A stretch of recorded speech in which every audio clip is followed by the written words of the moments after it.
আসো না আমার বুকে আয়।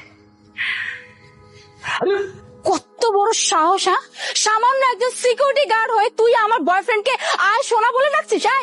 তুই এখানকার দারোয়ান, তুই আমার বয়ফ্রেন্ডকে দেখা মাত্র সালাম দিবি, আর সালাম না দিয়ে তুই কি বললি? আয় সোনা বুকে আয়।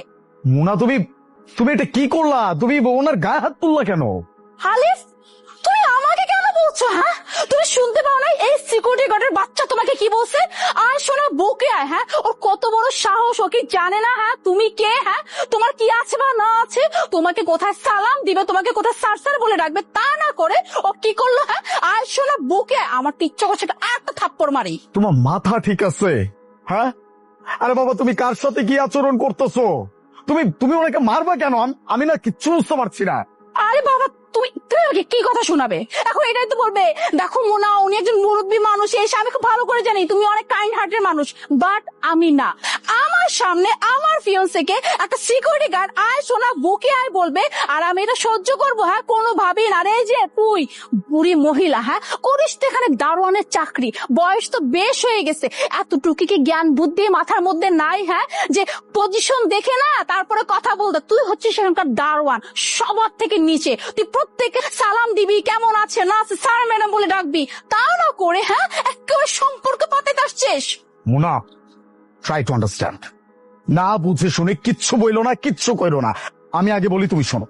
দেখো আলিফ, আমি আমার লিমিটের মধ্যেই আছি। হ্যাঁ, লিমিট যদি কেউ ক্রস করে থাকে সেটা হচ্ছে এই যে এই বুড়ি মহিলা দারোয়ান। হ্যাঁ, ও কত বড় লিমিট ক্রস করছে এটা ওর আইডিয়াও নাই। হ্যাঁ, ও জানে না আমি কে তুমি কে। হ্যাঁ, কত বড় সাহস! আচ্ছা আমি বুঝলাম না তুই এইরকম মানুষকে দারোয়ান হিসেবে কেন রাখছে?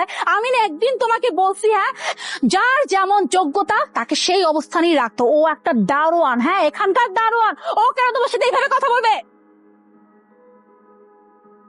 আলিফ, তুমি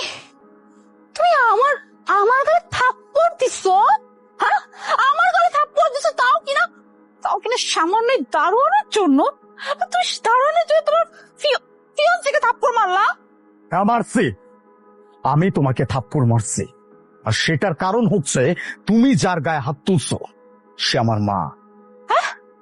হ্যাঁ, কি মাথা কি তোমার গেছে? মাথা তো আমার যাওয়ার কথা। কি বললা? হ্যাঁ, কি বললা যে এই সিকিউরিটি গার্ড তোমার মা সিকিউরিটি গার্ড হতে যাবে কিসের জন্য? তোমার মা হবে একজন কোটিপতি। হ্যাঁ, আর আমি তো এটাই জানি যে তোমার মার কোটি কোটি টাকা, কত বিজনেস, আর আমি তো এর জন্যই তোমাকে বিয়ে করবে, এর জন্যই তো তোমাকে ভালোবাসি, এর জন্যই তো তোমার সাথে বিয়ে করতে চাই, যাতে করে এই সব সয় সম্পত্তি আমার হয়ে যায়, আমি আমার লাইফটা সিকিউর করতে পারি। আর তুমি বলতেছে দারোয়ান তোমার মা?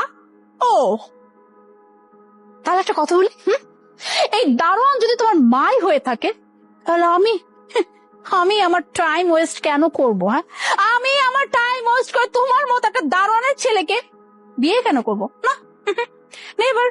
তোমাকে তো বিয়ে করার দূরের কথা, তোমার সাথে আজকের পর থেকে কোনো সম্পর্ক আমি রাখবো না।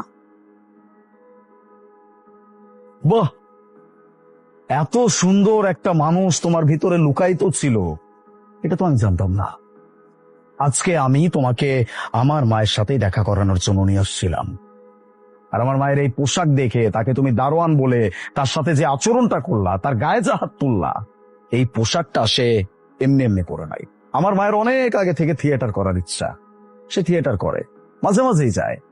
আজকে হয়তো বা এই ক্যারেক্টার ছিল, দ্যাটস ওয়াই এই ড্রেস পরেই চলে আসছে। আমি সামনে পড়ে গেছি, আমাকে বুকে জড়িয়ে নেওয়ার জন্য বলছে, শোন আমার বুকে আয়। একজন মা তার সন্তানকে এইভাবে সম্বোধন করতে পারে। আর বাকি রইল তোমার আদার্স কথাবার্তা।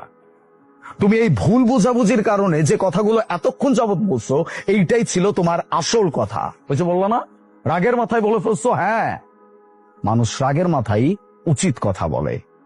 হ্যাঁ, মানুষ রাগের মাথায় মনের কথাগুলো বলে। তুমি তোমার মনের কথাগুলো রাগের মাথায় আমাকে বলে দিচ্ছ।